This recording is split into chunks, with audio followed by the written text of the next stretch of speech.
So yeah, my name's Tyler Vassar. I'm a steward with the National Association of Letter Carriers Branch 9 in Minneapolis. I'm chair of the coordinating committee for BFN, which is Bill A Fighting NALC.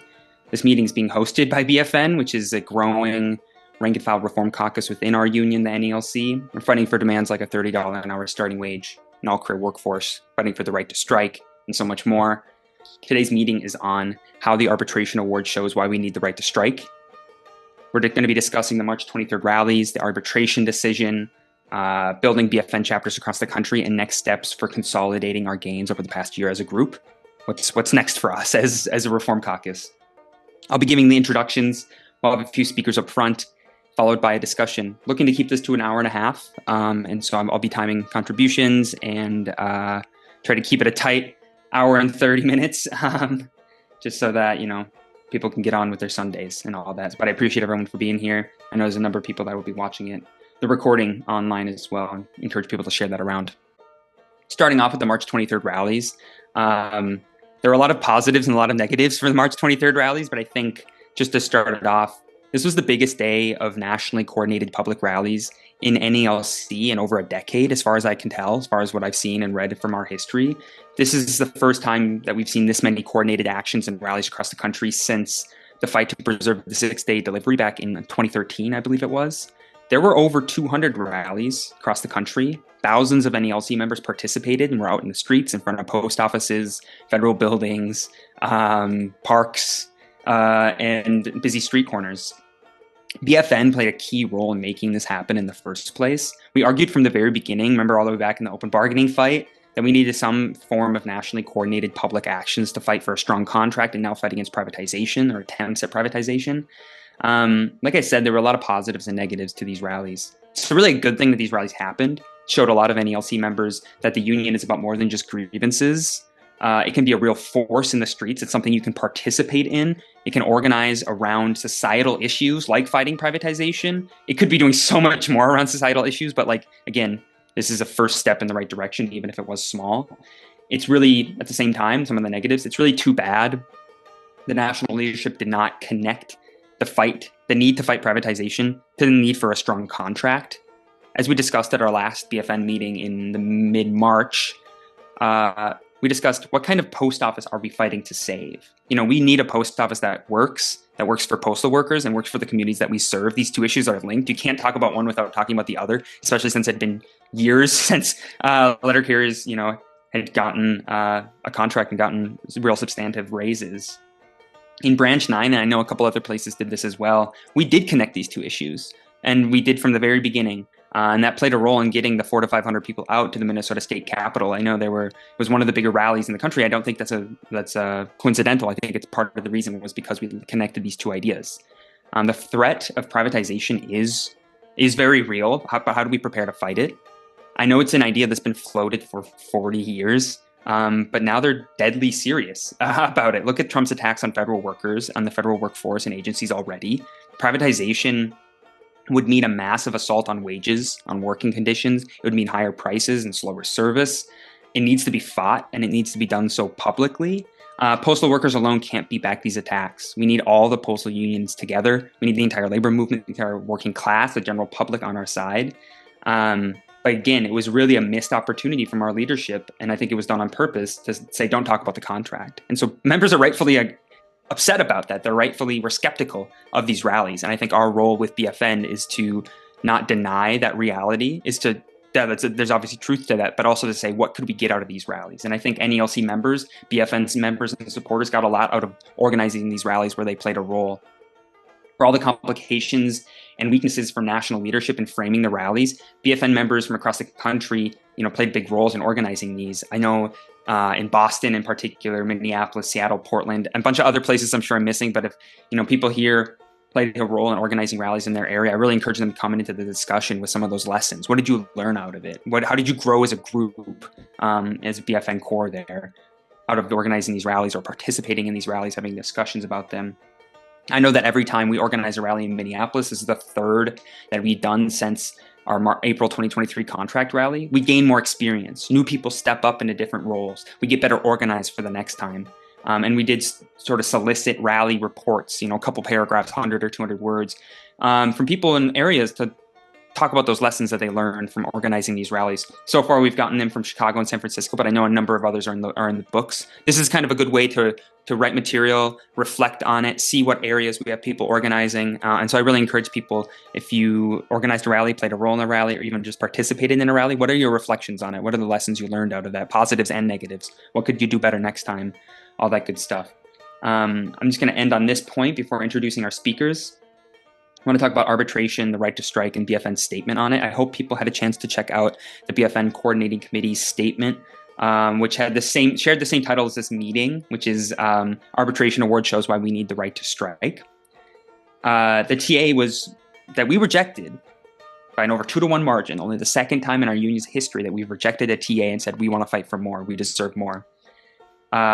We rejected that TA, and then just a few months later, this contract was forced down our throats. I think there's a very real possibility that management and Renfro work together on this contract. I mean, there's no way that you could finish up arbitration in a few days unless there was a pre-planned agreement. It's needless to say, this contract, this arbitration award that was forced down our throats, falls far short of what letter carriers need.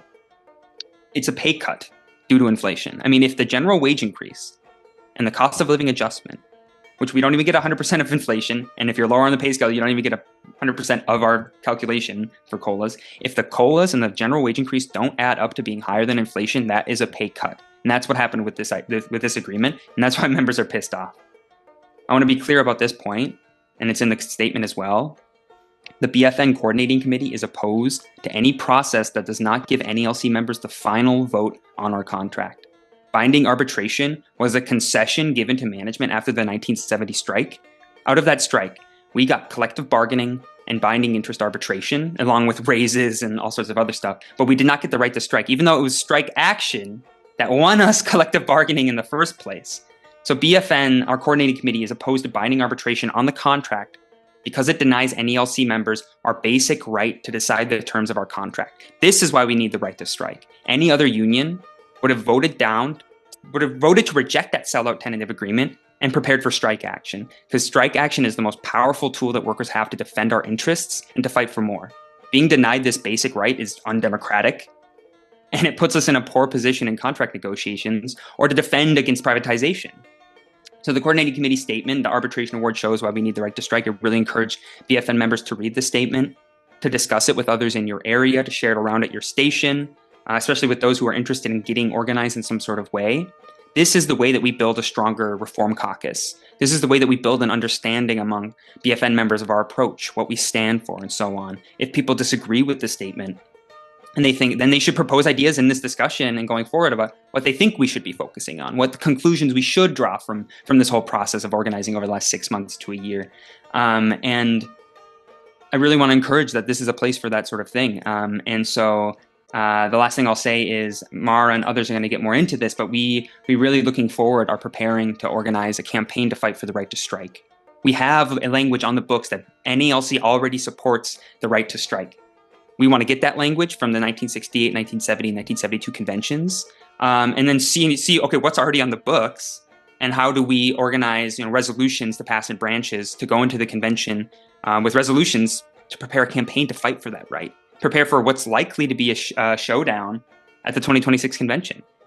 And so with all of that, I've talked enough. So I want to just introduce our speakers' our speakers, what they're going to be talking about a little bit, and then give it over to them. Margot and Manny, Margot in Des Moines, Manny from Buffalo, sorry, I forget the branch name numbers sometimes, are going to be talking about examples of building chapters in their areas. What does it look like?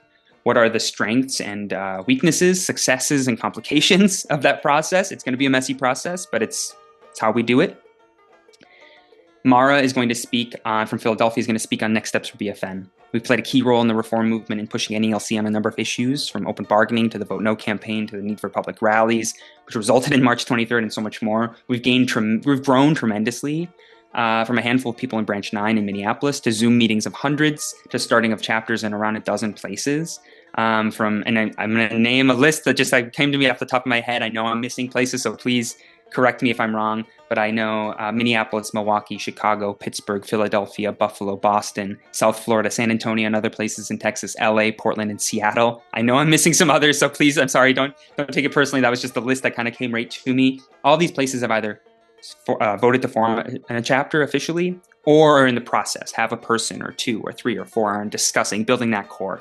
And so I'm sure there's more to be added to that list, but that's really just want to give people a concrete example of some places that are building.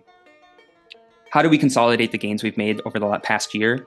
What period are we entering, both for NALC, our union as a whole, and for BFN? And how do we start this process of consolidating our gains as the Reform Caucus, as BFN, while also being open to pivoting to fighting privatization, other major things as they come up? So that and all of that and more, I think we should talk about today. But I've talked enough, and so I want to give it over to Margot to come in and talk about how's it been going in Iowa, and some lessons that we think are relevant to everyone else building chapters across the country. Margot, are you ready to go?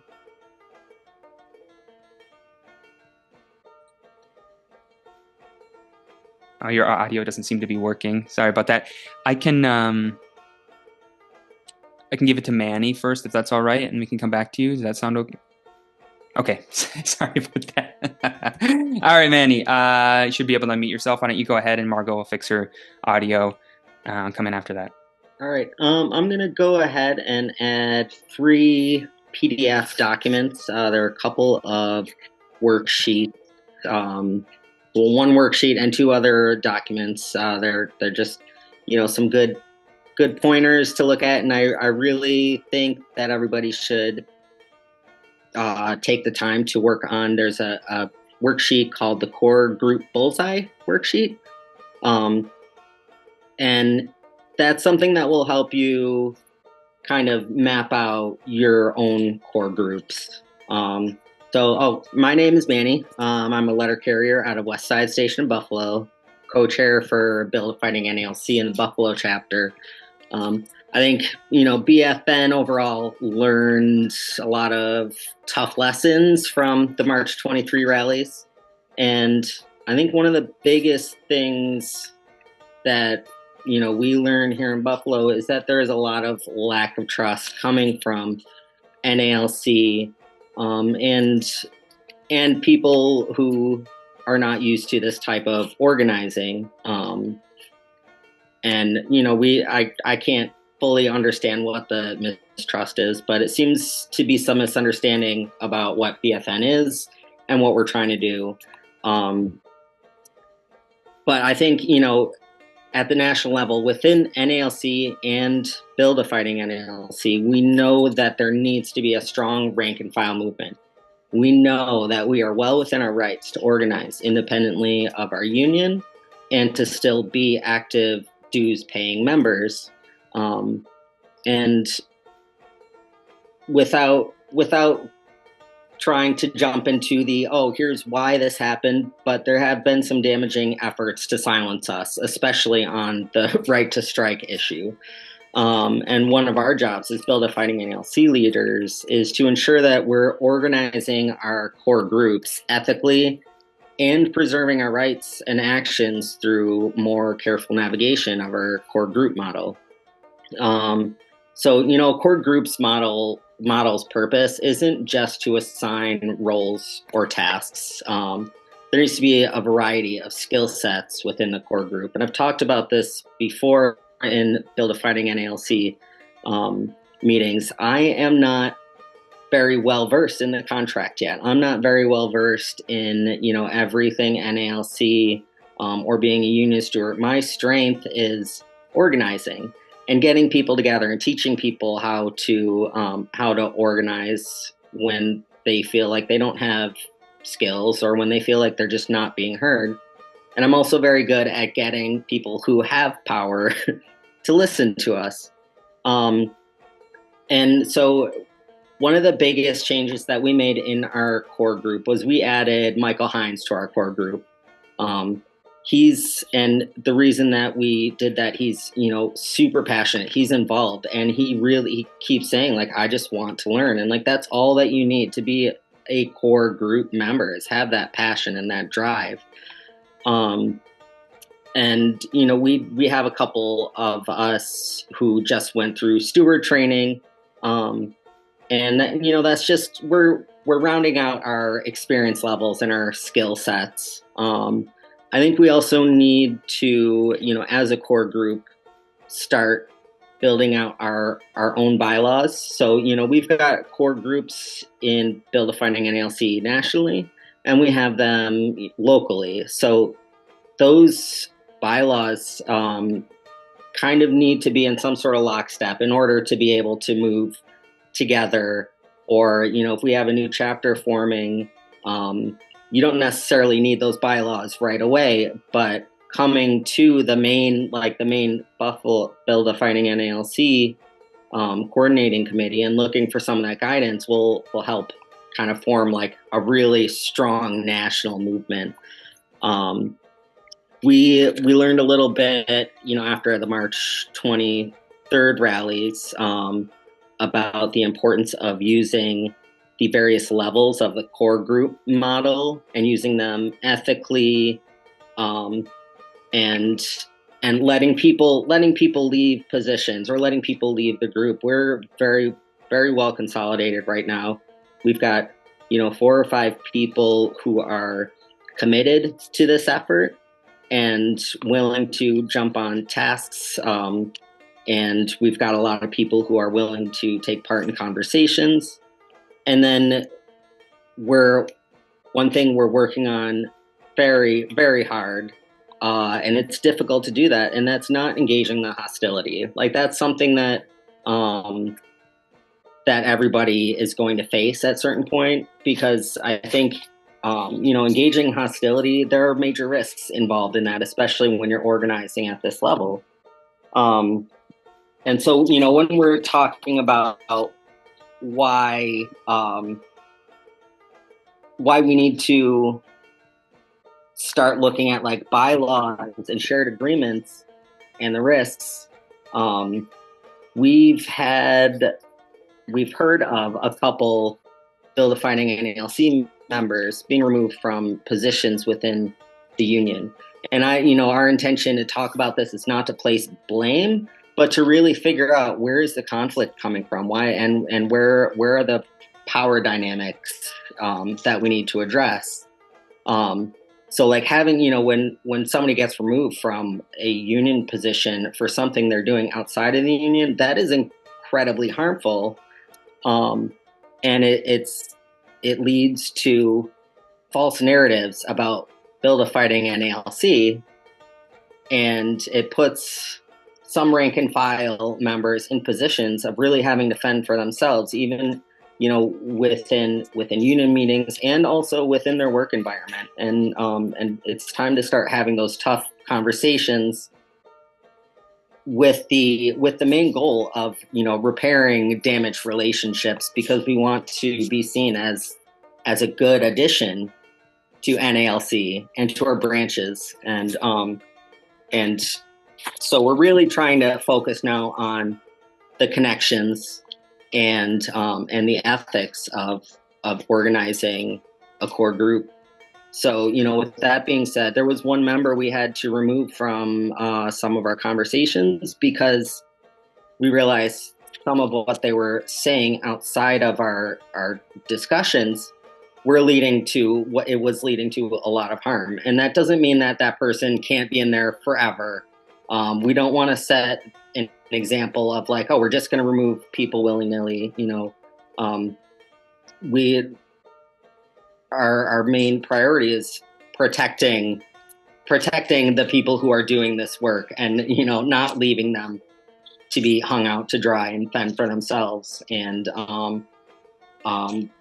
so one of the other things that I wanted to talk about was intersecting identities and how there are a lot of people active in Build a Fighting NALC that need that security of a strong core group that has, some ethics and bylaws that protect us when we're outside of, the BFN space. And I'm saying this because there have been some harmful things said about us. And I know this is not just a Buffalo thing. This is not just a BFN thing. This happens with all grassroots movements. We're put in the forefront, and when you have somebody with an intersecting identity, I'll use myself as an example. I'm queer and trans. We're also at people's houses every single day, and we need NALC leadership to also join us in helping protect us. And if they're not ready to be a part of that, keeping people from marginalized communities safe, then it's time to kind of jump into those really difficult conversations as well.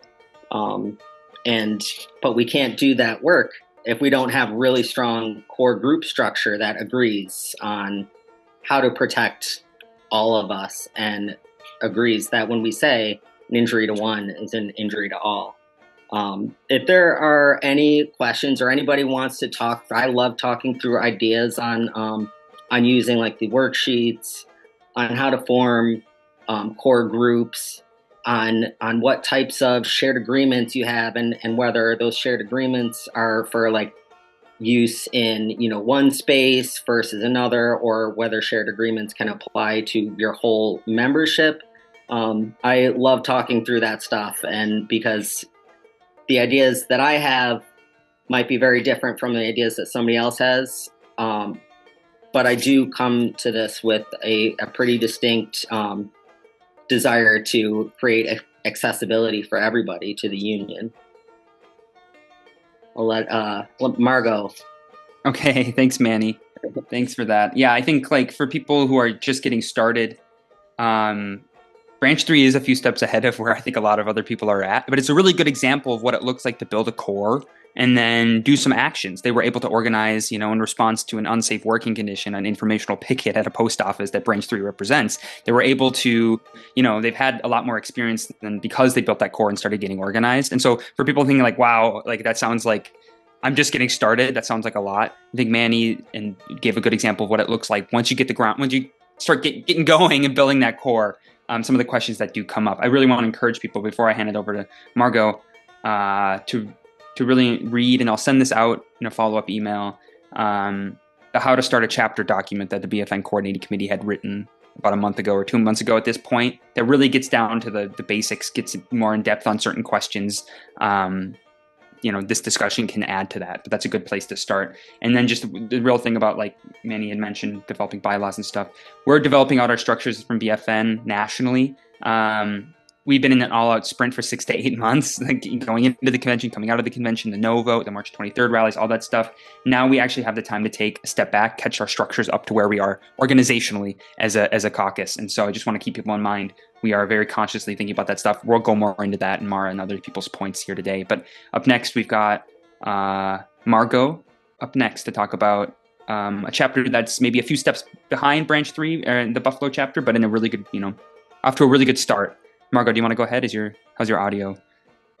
Yes. So I sort of panicked and went onto my phone because I'd never had Sounds that happen great. to me Go before. ahead. So, okay, good. Bear with me. So, hi, my name is Margot O'Neill. I'm a city letter carrier here in Des Moines, Iowa. Morgan is also on the chat. She's part of our chapter. So basically, I'm going to walk you through how me and my coworkers rallied around an issue and then built a BFN chapter out of it. And so a lot of this stuff is going to be able to be, it's very vote no centric, but like it's also able to apply to any issue that you may be having. So the core group is very important. I know you heard Manny talk a little bit about it, but like having at least one other person who feels similarly to you is going to make this so much easier. And like more than likely you talk to somebody every day, or like almost every day at work. And so start there. So what issues do they talk about on the job? Is there an abusive manager? Do they have trouble making ends meet? Are they working excessive hours? Aren't able to see their family? Et cetera, et cetera. I had kind of been toiling alone, thinking that no other carriers agreed with me or cared for a really long time. I would be the only rank and file member at our general membership meetings, and many of the attendees just spent the whole time on their phone waiting for the meeting to be adjourned. So obviously there were a lot of problems in our workplace, but everyone seemed apathetic. But in this book, which I will be talking about a couple times. It's called Secrets of a Successful Organizer. They describe that apathy does not exist, but a lot of the times people feel disenfranchised or they feel like nothing can be done about the problems that they face. So in September, Hattie, I just saw you in the chat. Hi, Hattie. Hattie been to our station and we connected pretty much instantly. And in October, when the TA was released, we knew that something needed to be done. So at the rank and file postal organizers meeting that is labor notes hosted by Jamie Partridge every Sunday, I wanted to start a discussion on our branch's Facebook page, but I noticed that posting and commenting was turned off. And so I asked the group what to do, and Jamie Partridge was like, why don't you just start your own? And so that's basically what we did. So this is going to show the power of social media and like connecting you with people from your city at different stations all over the state. So we invited all of our friends from work. I invited a mail carrier from my hometown, people that I knew from Iowa City. And those people invited other people too. And within a week, there were over 50 people in the group from across Iowa. So when people were frequently commenting and liking all the stuff that we were posting, I would reach out to them, especially if I didn't know them. And soon enough, we had enough people for a group chat. So by the next week, we were bringing pies and donuts into the break room and having vote no parties. And we would get there early and flyer our coworkers as they came inside. We had meetings after work and particularly on Sundays to get together with people from other stations and discuss the strategy on how to win a no vote. So eventually we had spoken to everyone in our office and reached out to other stations, regardless of the fact that our branch leadership wanted us to vote yes in no uncertain terms. So by the time that the vote was in, we found out that a no vote had been won, and we had a core group of 4 people. 4 super important, awesome people. And so we had a contract rally in February and we flyered different stations for the rally and met even more people who would go on to be supporters. People who are energized from the rallies might even show up at the general membership meetings. So if you can, it's worth checking them out just to see who shows up. So as a chapter, we had our first official BFN meeting in early March when we officially voted to incorporate as a chapter and selected our officers. So during our most recent meeting, we discussed shop floor and local struggles, the aftermath of the arbitration decision, the right to strike, and then we read the first couple points from this book, Secrets of a Successful Organizer. And we plan to follow a similar formula to this for all of our chapters going forward. And Morgan, who's also on the chat, invited a fresh face from her station to the most recent meeting, which was awesome. And we've connected with even more people over Zoom with people outside of Des Moines. So before long, as we grow, we plan to have more formal meetings and official bylaws. So we were sort of blessed with the timing and the formation of a nationwide movement around the vote no issue, but the things that BFN is fighting for, like the right to strike, $30 an hour minimum wage, and a mandatory overtime, are pretty much timeless and affect every carrier across the country. So what happened can be boiled down to there was an issue that came up that many of my coworkers cared about. We united a group, one might say a core, of people around an issue who were gung-ho enough to talk about it to their coworkers face-to-face. And now we continue to fight for better. And there are going to be failures, mistakes, missed opportunities. Some branches are a lot more amenable to BFN than others. But if you go forward, play it cool, kill them with kindness. And each of those setbacks can serve a valuable lesson about how to move forward with success. So you can find a bunch of different resources on fightingnalc.com. And then there's the guide, I think Murphy posted it in the chat, for how to build BFN. That document has been super duper helpful for us. So thank you. All right, Margot. Thanks for that. I'm glad the audio worked out. I really want people to think about the things that Manny and Margot said here, because it's one thing for us to say on a Zoom meeting, to get together as a group nationally and say on a Zoom meeting, let's go out and build chapters. And then you could even go and say, yeah, let's do it. And then you go back to your branch and think like, oh my God, where do I start? And obviously it's going to look a little different in every place. But the reason what we wanted Manny and Margot to speak here today is those are two really, I think, important experiences that have some universal qualities to them that can apply to how other people are building. And that's something we can regularly come back to, use these sorts of meetings to discuss how it's going, talk through lessons, all that good stuff. But really, those documents will be a good place to start, have those conversations. With that, let's give it over to Mara. So Mara's going to talk about some of the next steps. Again, we've been in an all-out sprint with BFN over the last going into the convention, coming out of the convention, all the vote no stuff, all that good stuff. Now it's time for us to try to catch up our structures to where we are organizationally. I think we have a very wide, appeal, but now is our time to, as BFN, to really concretely build these chapters to look ahead to 2026 and everything that's coming up. So, anyways, Mara, why don't you go ahead and kick us off with that? Hi, can everyone hear me okay? It's a little muffled. Okay, that's frustrating. Does this work any better? Yeah, that's much better. Yeah. Okay, great. So, hi everyone, I'm Mara. I'm a T6 carrier, King Sussing Station, branch 157, Philadelphia. And I want to talk about sort of kind of some broader stuff right now. So, like Tyler said, we've kind of been going full sprint since BFN's really picked up in the lead up to the convention last year, like questions of open bargaining, and then the vote no fight, the rallies, all that sort of stuff. And that process has produced a lot of expansion for BFN.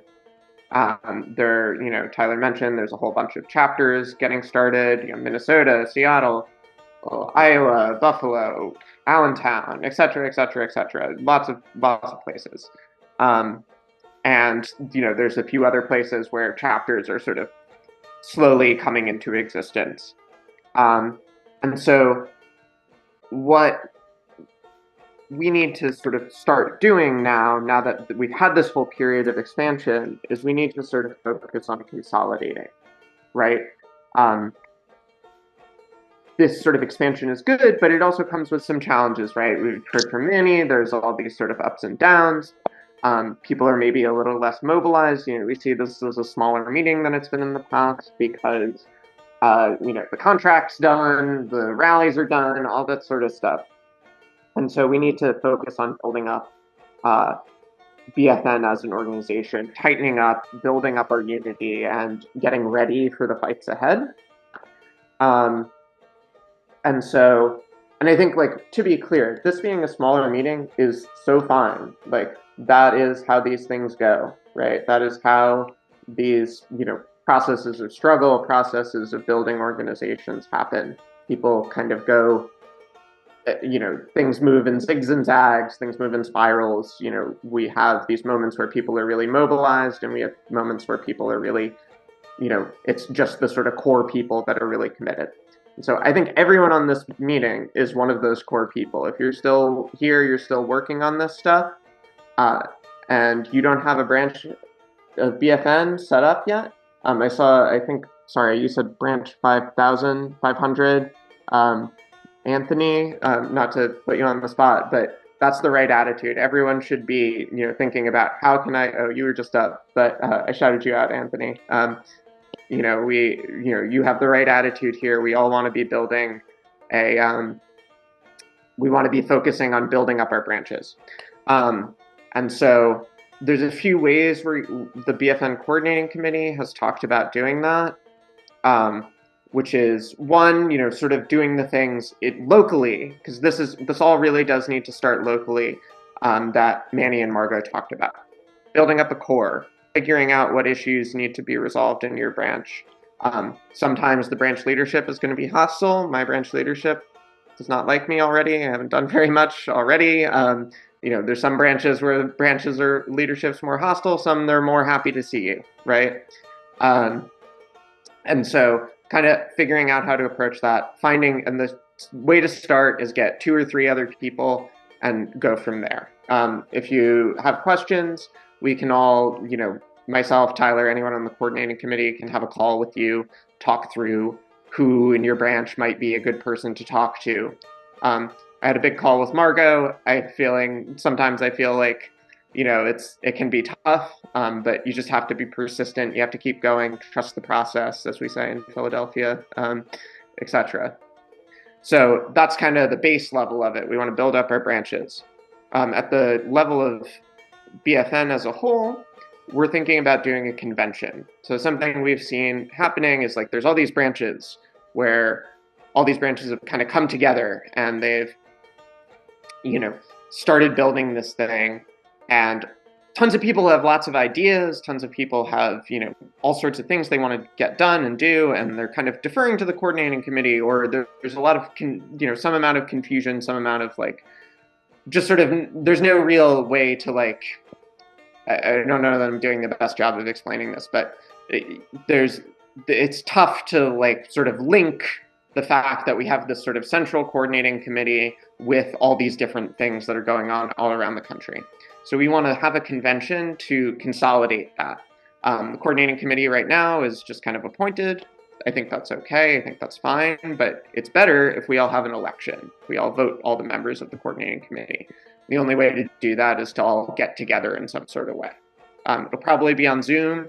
We're just taking the first steps towards that. But we want to, at this convention, get a leadership, get an understanding of how we form chapters, what it means to be a chapter of BFN, get our program officially voted on. Right now it's just kind of been decided, but we want to make sure that everyone's on the same page with that, and get a set of priorities, right? What we're going to focus on for the next year, especially going into the 2026 convention and the presidential election for our union.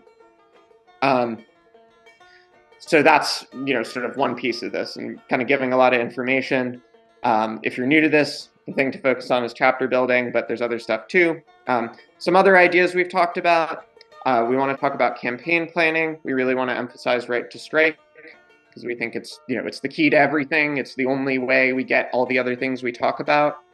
We've talked about, I won't go into that too much, but I think this is something we're going to be trying to focus in on and trying to push our branches to support. It is on the books of our national convention or our national organization. It's never been repealed from when we did strike, that we want a right to strike. And so we want to push the union to, do what it said it was going to do 50 years ago, and didn't, because for whatever reason. And then the other thing that this is kind of my little hobby horse of we want to do some education. People have talked about Secrets of a Successful Organizer in the chat a lot. I think that, it's a book I'm planning on reading. I think it's really important for us to understand, not just we want to do a thing, but we want to understand why we're doing it. We want to understand how we want to go about it. And that takes some study, right? It's not the funnest thing. It's not the sexiest thing, but we do got to understand our history. Renfro obviously is terrible, right? And we want him gone. But Renfro didn't come out of nowhere. It's not just Renfro. Renfro emerged out of a process that occurred. So we want to, maybe there's a book Tyler and I have read and others have read called Undelivered that maybe we'll do a reading group on. There's all sorts of things where we can, study to understand how we got here and where to go from here. So these are some of the things that, we want to be focusing on. And I think the thing about this that I want to return to is what Margot said. There was an issue that mobilized people in her branch, and she had a couple people. It sounds like it was 2 or 3, including Margot.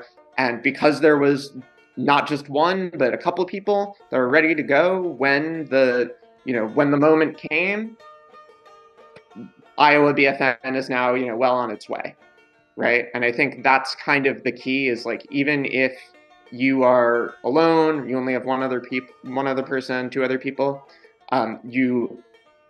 now is the time to consolidate, to build up that group, so that when the moment comes, whether it's around right to strike, whether it's around privatization, because realistically, we have grown, we have done a lot, we have pushed beyond our weight, but we haven't, we're still a pretty small group. We're still a pretty small minority in our union. And so when privatization comes, we're going to be relying on our national union to do stuff about that, if and when, something happens. And I think the key for us is to be ready for that moment so that we can push the union to mobilize the rank and file in the way that it needs to push us to get more involved in the way that it needs to, and to build for these things, build for the convention. And we have, a whole year to do it, a whole year and a half to do it. And so we want to be taking our time and building that sort of stuff up. That's kind of all I have to say. The last thing I'll say, though, is if people have questions about forming a chapter, I don't really think you can direct message on this, or it's kind of hard to, but if people want to have a call with me, or not to volunteer the rest of the coordinating committee for something that we didn't talk about, but I'm sure people would be happy to. Throw your number in the chat, or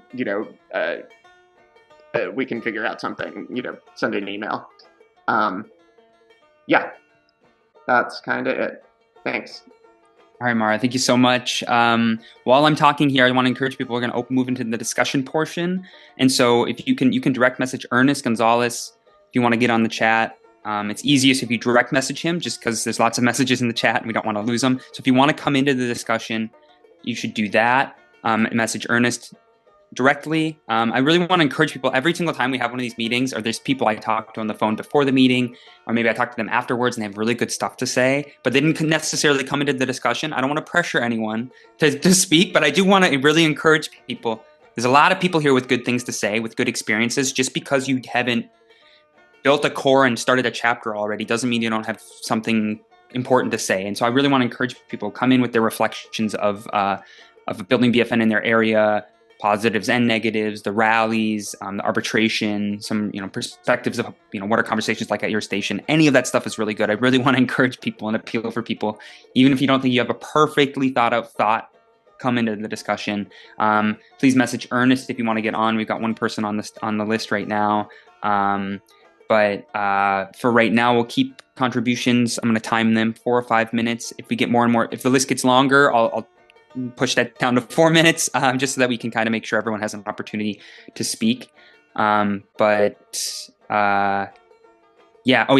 sort of housekeeping thing before we start the discussion. Stuff that Mara said. I realized I forgot to make a sign-in sheet, but we do have your emails based on if you registered for the meeting. I'll send a follow-up email to all those who registered, everyone who came and everyone else who registered, with some of the material that we've talked about here today. But I'll also put in there, hey, if you would like us to call you, someone from the coordinating committee to call you and talk through some of these things more in depth, you should respond to that email with that information, and we can make sure that we reach out to you in the next week or two.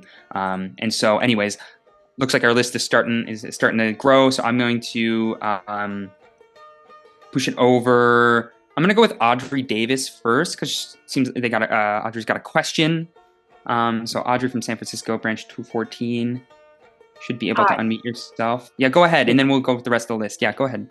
It's just really quick. I just want to know, for me, May Day has always been a big time of year, and I've always been involved in workers' organizations. So is there anything that people are planning for May Day? Because it seems like a really good day for a general strike across the entire country. I know that's big thinking for 1 month ahead, but anyway, that's my question. Any plans for May Day? Thanks, Audrey. I know we're doing stuff in Minneapolis, but I see Stefan from the Branch 9 BFN chapter is on our list, so I'm going to let him handle that question. Sorry, Stefan, to volunteer you for that, but I'm sure people are sick of hearing me talk. So moving down, thanks for the question, Audrey. That's a good one. Moving down the list, we've got Kai. Go ahead, Kai. And if everyone, before you speak, if you could introduce yourself, your name, branch number, city, that'd be great. Go ahead, Kai. Awesome. Hi, everyone. Second, just put my other earbud because I'm in a pretty loud cafe right now. Actually, if you could, Tyler, can you give me a thumbs up if you can hear me? We can. It's not super high quality. It's a little robot-y. Okay. How about, is it changed now? Is it any better? It's better. Just maybe if you could speak up a little bit. Oh. How about now, Tyler? Is it okay now? It's good. It's a little quiet. Just try to speak up if you can. Okay. Will do. In a loud coffee place, so it's going to be a little difficult. But hi, everyone. Really, really fucking excited to be here. I've been coming to these meetings for a bit over 6 months, and we've been building here in Pittsburgh. BFN chapter will probably be voting in a week from today to officially become a BFN chapter. It looks like where we're headed. It's just been very inspiring to be able to be here on this call and to see so many people stepping up into leading roles in this reform movement. And I think it really is like what's drawn me to BFN and has absolutely been like a rank and file leadership and an approach to needing to build up an active rank and file that pushes forward what is absolutely necessary to win better for all carriers across the country. But yeah, hey, I'm Kai, she, her pronouns. I'm a trans woman letter carrier here in Pittsburgh. So you might not be able to see my face the whole time because I've got some notes. Okay, but yeah. Okay, so yeah, we've been working here in Pittsburgh for about 6 months now. And it's been really exciting to see it go from me alone having calls with Tyler and a couple other BFN people across the country every once in a while to after I was able to stand up and introduce myself and put forward a motion and speak at a union hall meeting, put forward our ideas and what BFN was doing, introduced to two other carriers who wanted to get more involved, one of whom is on the call today, which is Markel. Shout out to Markel. And as of like a month and a half ago, another experience of doing that at a union hall meeting, and went from about 3 core, like consistently active people working to build the reform movement in Pittsburgh to 5 people now. And and going from 1 to 3 was like a huge step, and going from 3 to 5 is another huge jump. And it's also exciting to see there's about, I think maybe 5 or 6 total Pittsburgh carriers here on the call, including Mark Mancini, who shout out to Mark for giving a great speech at a great rousing militant speech at our last, at the Fight Like Hell rally here in Pittsburgh, which a lot of carriers really appreciated. And we had about like 200 people out here in Pittsburgh.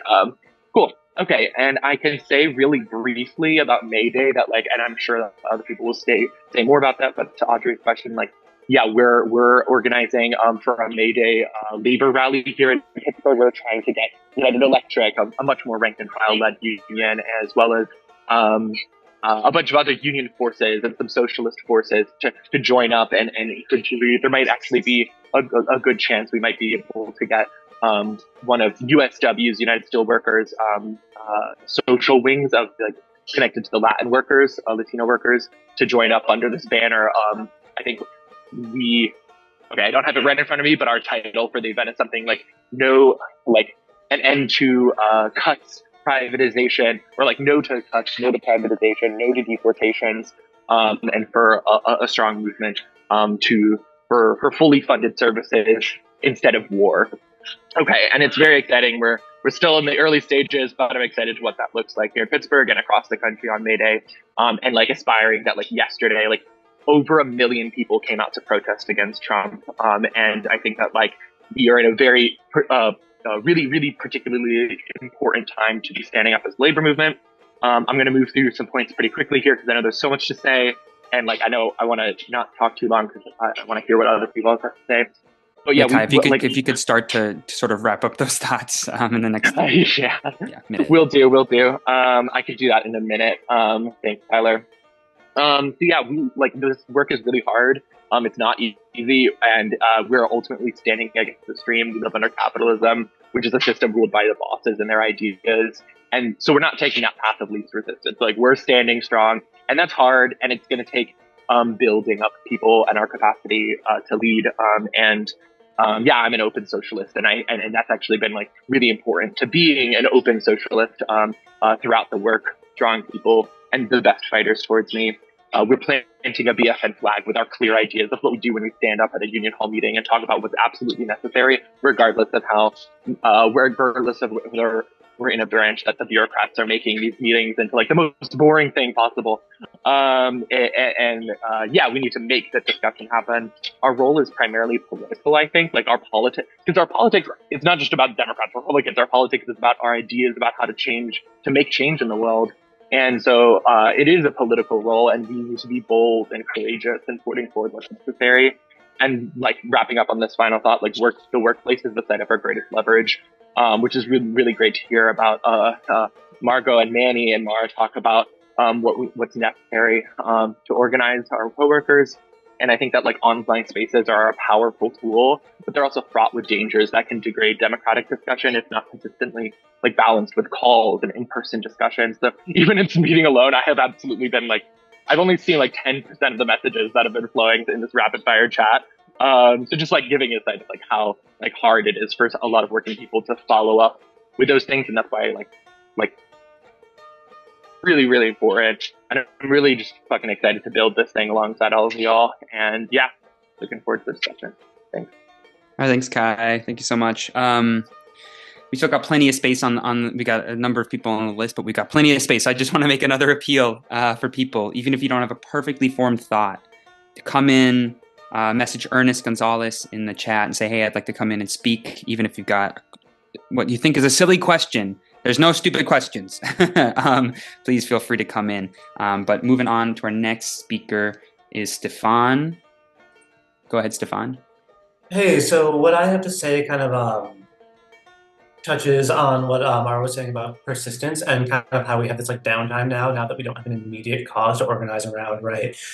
With contract over, there's nothing we can do about another contract, like with any immediacy for the next, until negotiations begin in 2026. So, I mean, if you like listen to like any activist from the depths of history till today, they'll all say that like making like societal change or change in an industry, whatever, is a marathon, not a sprint. And that's like super important to keep in mind, I think. So now I think we have this moment to use this downtime to like build like long-term strength for the future, right? So I don't know about all you, but I walk around all day and I don't listen to my thoughts. I have one AirPod in and I listen to history podcasts. Any like group that like builds popular support in history, like if you want like unassailable credentials, like as a group, like as we do, we want to build a really popular movement. Ideally, we have every mail carrier, every union member on our side. The thing that gets you that is fighting a cause that is popular, right? I think for most mail carriers, the most vastly popular cause is fighting for like a better contract, better pay, better working conditions. That's something that everyone wants. I know mail carriers that think privatization is a good idea. I think they're super wrong. But I think the most popular cause I can think of from speaking to people on the day-to-day is fighting for a good contract. So I think that's like one way that we can build popularity within our union and within our industry, or our craft rather. I also think that something that in like the long term can help us out a lot is building like cross-craft solidarity, as well as building cross-industry solidarity. So like that can be things as simple as like my routes on a busy street. I wave to every bus driver I see. They wave back. I love bus drivers. They're awesome. They all have incredible politics if you get to know them. You'll see them at you'll see transit union people at every labor event. So it can be things as simple as that, or like getting along with your clerks rather than snapping at them because they don't have post ready or things like that. But also something that I've been trying to do, and I should have been doing this, the entire time I've been in this union, is organizing and speaking with people that are unionized in other industries, or even similar ones. Leading up to our March 23rd protests, I got involved with a kind of a little federation of just different rank and file unionists in the Twin Cities. I saw 20 people, I saw 20 faces from people that I was speaking to there out in the crowd on March 23rd, which is, not a ton of people, but I did that over the course of a month. And so building cross-industry solidarity is super important. Find ways to talk to people in other unions, show up to actions for other unions once you start knowing when they have their actions, get in touch with people. That's how you build solidarity. It's like a two-way street, right? So we want people to show up to our, rallies. We have to show up to theirs and show them that we're in their fight, and then they'll be in ours. And I was speaking to teachers union people. They were really excited about it. Nurses union people are always very excited to be in stuff because their industry is somewhat unionized, but not entirely, in different states, and they're it's kind of tenuous for them, and they're often excited to show up. Teachers union, obviously, they're a public industry that's often under attack and underfunded, so they understand our struggle very well. I got a lot of Teamsters from UPS. They're like, "Oh, your job is the same as ours." Hell, they were excited to show up. Anyway, that's a thing, a way to build solidarity. And then I've been spoken with Tyler about, who's now editing our branch newsletter, about including information in future labor events.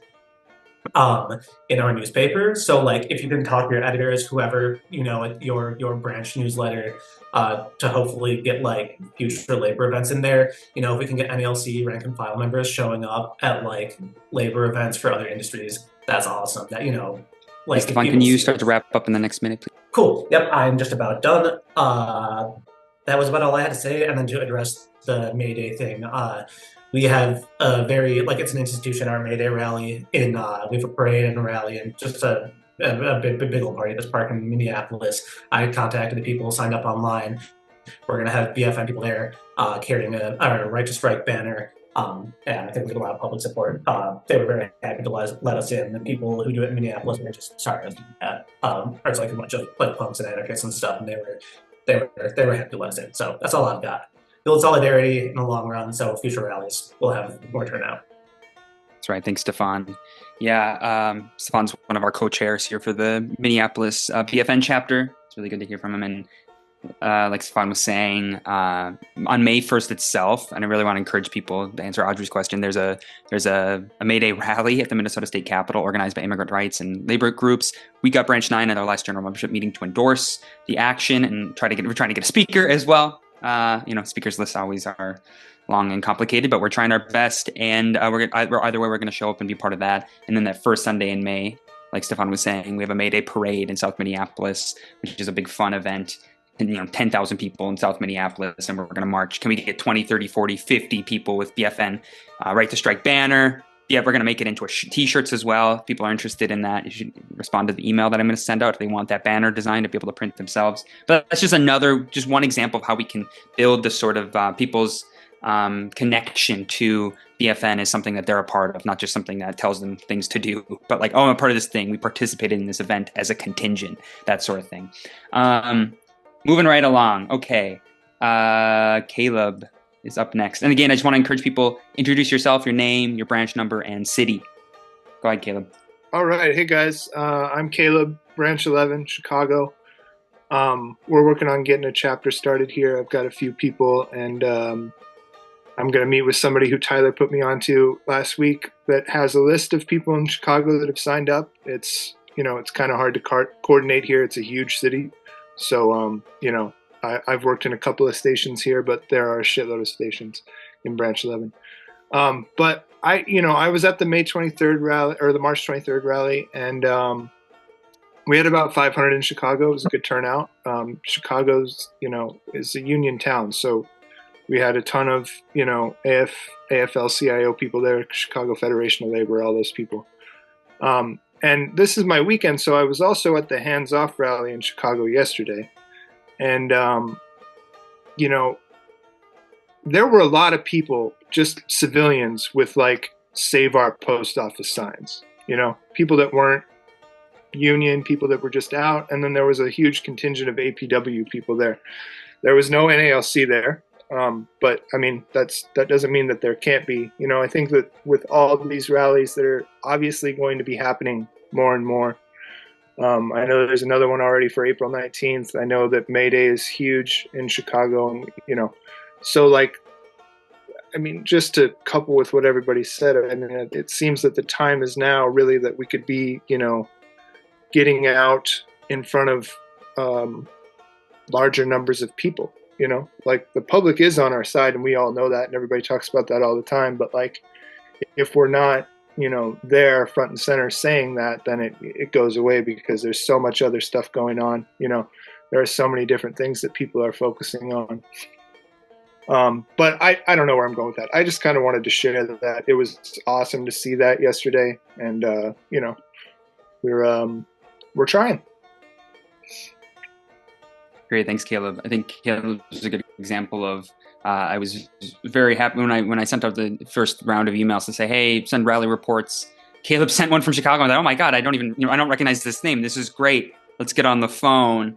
And now we're starting the process of getting an actual chapter started in Chicago. I mean, it's not, you don't have to come out of some big heroic, 1,000-person rally, and we're building a rally, now we're building a chapter. It can really seem like something kind of small like that, that to really get the ball rolling. And so now Caleb's going to hopefully get connected with others in Chicago and get a chapter started there over the next weeks and months. So that's really good. Thanks for coming in, Caleb. And again, I want to highlight, just because you don't have, a super long point, even if you have only a few things to say, you're more than welcome. We've got, about 30 more minutes and only a handful of people on the speakers list so far. So Joe Stubbs is up next. Joe, if you could introduce yourself and go ahead.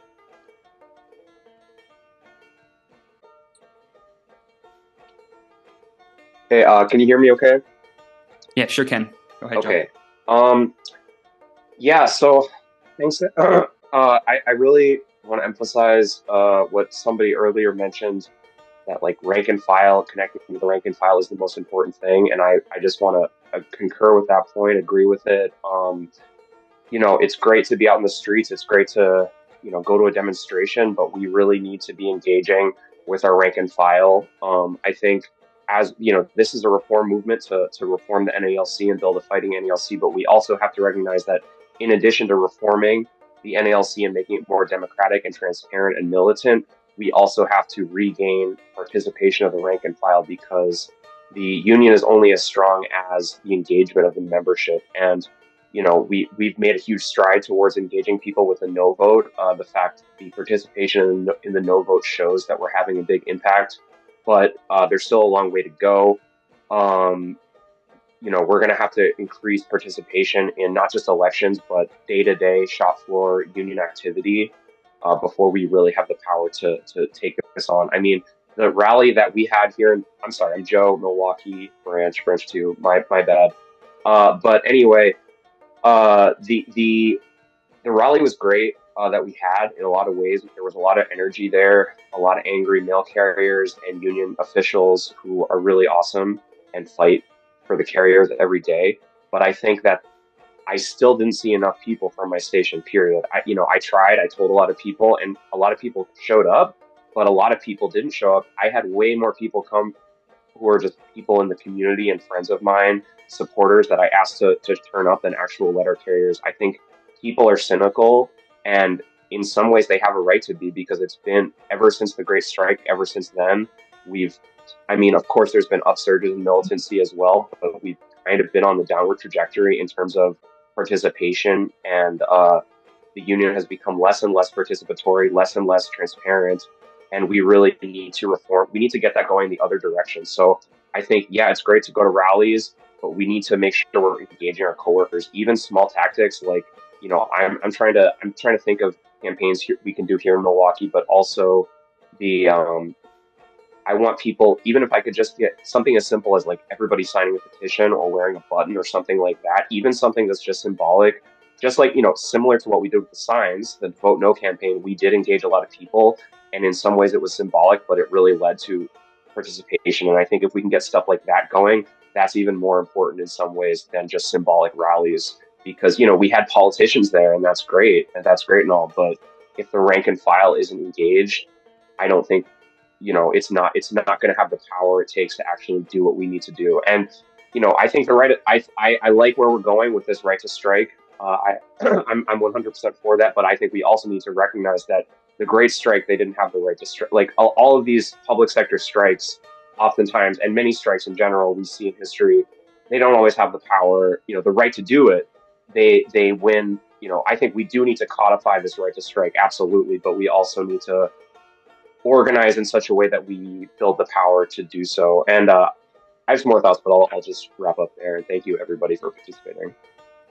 Thanks, Joe. I think a lot of what you said speaks for itself, so I don't want to say too much. I will say just one thing about the right to strike demand is there's it being illegal. Obviously, it was illegal in 1970, and that happened in 1970. But the point of the right to strike campaign is, how do we build a campaign to build up the capacity to be able to pull off some sort of action like that? The right to strike campaign is a legal, concrete way for us to build a campaign and have discussions like this on the workroom floor and in the branches, to build up that capacity to be able to pull off some sort of escalating actions, to be able to save the post office, to be able to fight for a strong contract. And so, anyways, really great. I'm really glad to hear from you, Joe. A lot of good points there. Moving right along, I'm gonna with the speakers we have on the list, we have 4 or 5 speakers left on the list right now. It'll bring us to about 1:30. And so I really want to encourage people, if you want to speak, message Ernest while the next speaker is going, just so that we can end on time. And I'm going to be a little bit more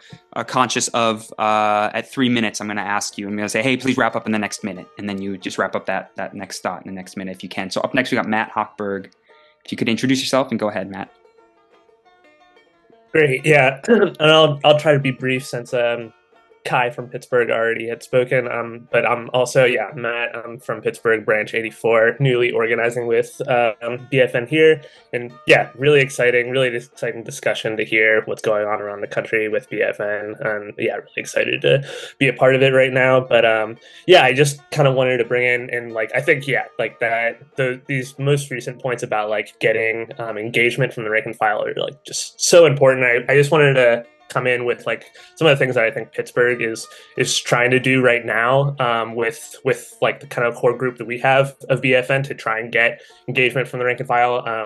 Kai just put forward a resolution in our last branch meeting to get leadership to call a special meeting in the event that an executive court order comes out, pushing forward any sort of the executive branch taking over the post office, any sort of executive order dealing with the post office, that we have some sort of special meeting discussing among membership.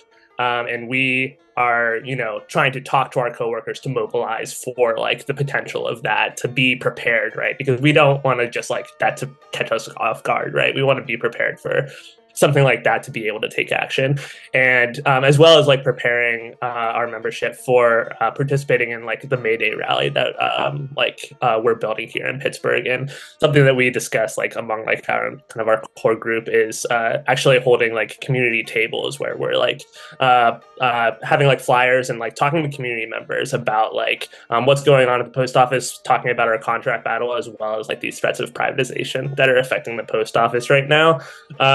And I think, experiencing a lot of community support. I was actually, as well, I was at some of the protests yesterday, and as soon as I mentioned that I was a mail carrier, immediately, they were oh, what do you think about what this administration is threatening with these threats of privatization? What are you guys doing right now? And I'm it would have great conversations about what BFN is, what we're doing, and I think the community support is out there. We just need to go out and really be in the community and talk to community members to come out to these May Day rallies. I think that's going to be a really huge starting point. But I mean, really that's going to be a huge thing, is getting community behind us and active in this fight against these threats of privatization, because the post office is one of the most trusted federal institutions in the country, and we need to mobilize that support. So I just wanted to come in with some of the things that we're doing here locally in Pittsburgh, with some ideas of maybe what some other chapters could be thinking about in terms of getting. And I think another thing that those community tables will do in turn, with not just getting community support, but also getting more active engagement from membership, from people who have interest in BFN, and putting giving them a task to do, right? And this gives them more confidence, being able to organize with fellow BFN members, and actually engaging in community work, and being able to have something to tangible to grab onto. So I'll just stop there though. All right, thanks, Matt. I think those are some great examples. The next person we had on the list was Chris Cook. Looks like he's not on the meeting anymore, so we're going to move on to the next person on our speakers list. Victoria Sawicki, go ahead. Please introduce yourself. And Okay, hi everyone. I'm Victoria Sawicki, retired letter carrier from San Francisco. I first want to say that BFN inspires me, and I think inspires a lot of people. And I especially love the F in BFN, the fight, and the fact that you're organizing rank and file. We're gonna need a lot of people. No one union, no one person is going to win this battle. And so we're going to have to organize ourselves, organize the 4 unions in the post office, and organize with other unions to save the post office, save our jobs, our livelihood. And that includes, for retirees, my pension and health benefits. So we're all in this together. I think that the fact that we are organizing, the rank and file is a threat to the national, because I've been in the union 50 years and they haven't done a good job. And I believe it's been intentional. Tyler, you used the word intentional a few times. And I agree. I think they should have, that's their job, but they didn't. And I think it was intentional. On the right to strike, I think the right to strike is internationally recognized as a human right. Workers have the right to withhold their labor. And also, coming from Detroit, my dad was a steel worker. I know that striking is a last resort. Nobody wants to go on strike, but we have to have that right. We already have it technically, I think, but we have, in order to exercise that right, we have to be seen. I think it was Margot that said there's no apathy. I agree. There's no apathy. What's lacking, what there isn't, is a real fighting leadership, and that's what I think BFN is offering. And lastly, I do think we're facing an existential threat. I think besides AI technology, what's happening in the post office, what's happening everywhere, we lost $7 trillion, poof, just like that in 2 days. And he wants to raise the tariffs again. That we really, our power lies in numbers. My opinion, I have no choice but to fight. No choice. And I think we have to, people will fight. I believe they will. And we just have to help figure it out. And just like when you learned how to walk, all of us learned how to walk at some point. We made a lot of mistakes as we crawled and tried to get up. And that's what we're doing. And I just really appreciate everybody. Thank you. Thanks, Victoria. It's good sometimes we get so in the technical weeds, which is very important in some aspects, that it's good to be brought back to just like, what are we doing this here for? And I think a lot of what you said right there hit those points exactly. So I appreciate you coming in on that.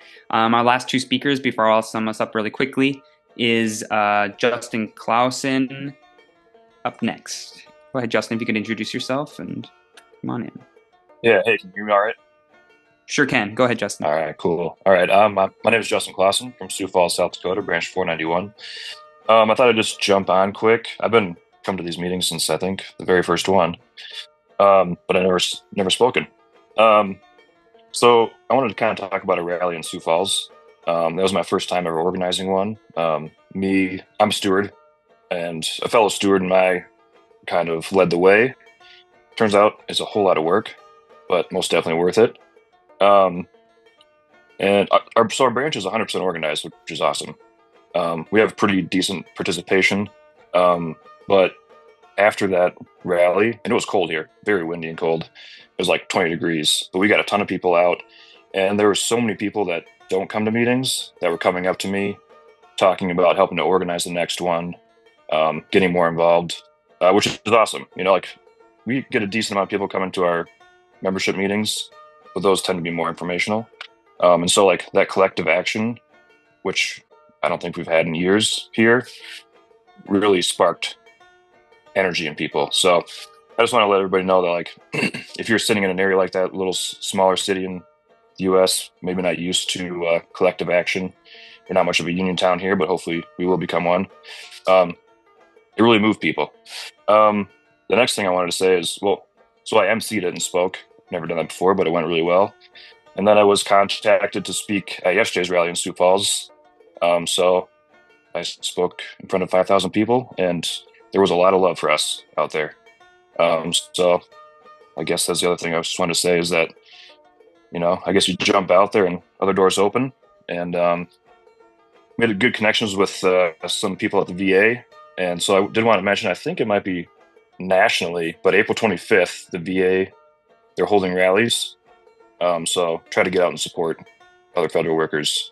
I think we have 2 stations here, and we'll probably have every annual leave slot filled like with an hour or two of annual, so we can get people over there. So yeah, I think that's about all I got. Thanks, Justin. That's really great to hear. I mean, that's one of the things of these March 23rd rallies, for all of their weaknesses, especially the messaging coming from national leadership. People like, you know, Justin, you got to experience being an MC for the first time, organizing a rally. Like you said, after the rally, people came up to you and said, I'm ready to get involved for next time. That's what we have to look for, every opportunity to build, even if the terrain is not perfect. there'll never be perfect terrain. We have to forge, I don't know, there's a metaphor in there somewhere, something about shovels and making the path ourselves. But I'll let someone else come up with that metaphor for next time. But okay, our last speaker, and then I'll say a few things to sum us up, is Ernest. Go ahead, Ernest. Hey, what's going on, everybody? Good to see you guys here. I promise I'm not trying to look cool. I moved my damn office around, and lo and behold, my dumbass would put it right in front of the brightest window in my house. So anyway, man, there's a gentleman by the name of Peter Zion. I've been kind of following his work a little bit, and he came out with a book pretty recently. It's called The End of the World is Just the Beginning. The premise of the book is he takes a good hard look at demographics of the industrialized world. And what he's starting to paint the picture of, and I tend to agree with him on this issue, is that he's starting to notice that there are less 20-year-olds and 30-year-olds, less 30-year-olds and 40-year-olds, less 40s and 50s, and so on and so forth. What happens is if that happens to the entire industrialized society at one time, you're going to have a hell of a lot of people enter into retirement and not enough working class people there to actually pay for the benefits that they've been promised. What it looks like is the leadership of the world, and especially in this country, at least what the Trump administration seems to be doing, is they're starting to take the approach that they are going to take away the few working class jobs that are left where you can actually maintain a household off of one income. They seem to be deadhead on getting everybody, both sexes in the household, back to work. And not only that, but get them to work, in some cases, 2-3 positions just to make ends meet. Rather than them just deciding that these tax loopholes that their corporations have been taking advantage of are not fucking working for us. So rather than them deciding they're going to start paying their taxes, they want to start putting us to work like if we are mules or like if we're slaves. And to that, I say, fuck that. So I think it's something that we need to pay close attention to, in my opinion. And I think it's something that kind of explains why it is they're going down the road that they're going. And if we do not get off of our asses, man, and start painting this picture to most working class people that this is not just a post office thing. This is the entirety of the industrialized world, whether you're in Western Europe, whether you are in North America, or whether you're in Eastern Asia. It is going to seem like it's going to affect all of us in one time. The continued thing that what Build a Fighting NALC, and like I said, me and Tyler have talked about this in the past. The reason why I think our struggle becomes unbelievably important to this movement now is that we are one of the few workforces that are organized that happen to be in every single corner of this fucking country. If we can be the champions to starting the actual movement that gets working class people back in the driver's seat, we may have a chance to save this society for our children and their children. If we do not do something, the likelihood that another craft or a politician is going to come in and start this fight for us is highly unlikely, in my opinion.